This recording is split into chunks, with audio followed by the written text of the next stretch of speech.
গোলাপ নিয়ে আসছেন, গোলাপের থেকে তো আপনি বেশি সুন্দর। ইম্পসিবল, এটা কখনোই সম্ভব না। গোলাপি আমার থেকে বেশি সুন্দর। এত সুন্দর গোলাপকে কেউ কি নিজের করে চায়নি? চাই, কিন্তু যাইতে না চাইলে কিছু করার নাই। কেমন শ্বশুর শাশুড়ি চান? অবশ্যই ভালো, কোনো গুণ না। যে আমার সাথে ভালো ব্যবহার করলে, যে আমাকে যতটুকু সম্মান দিবে আমিও তাকে ততটুকু দিব। আমার সাথে যে ভালো ব্যবহার যদি ওনারা করে, তাহলে অবশ্যই আমি তাদের সাথে ভালো ব্যবহার করবো। বিয়ের পরে শ্বশুর শাশুড়ির সাথে কেমন ব্যবহার করবে? অবশ্যই মা নিয়ে চলার চেষ্টা করবো। আমার মা বাবার সাথে যেরকম ব্যবহার করছি, তারা তো আমার মা বাবাই হবে, তো তাদের সাথে তো ভালো ব্যবহারই করতে হবে।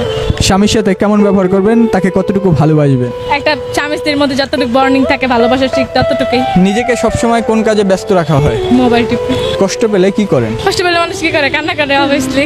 কষ্ট পেলে যখন কাউকে সাপোর্ট হিসেবে পাশে না পান তখন কি করেন? তখন মোবাইলটা কাজে লাগাই স্যাড স্টোরি দেওয়ার জন্য। স্টোরি দিয়া কোথায় পৌঁছানোর চেষ্টা? একজন নারীর জীবনে সবথেকে মূল্যবান জিনিস কি হয়ে থাকে? অবভিয়াসলি তার স্বামী, বিয়ের বলছি আমার বাবা মা।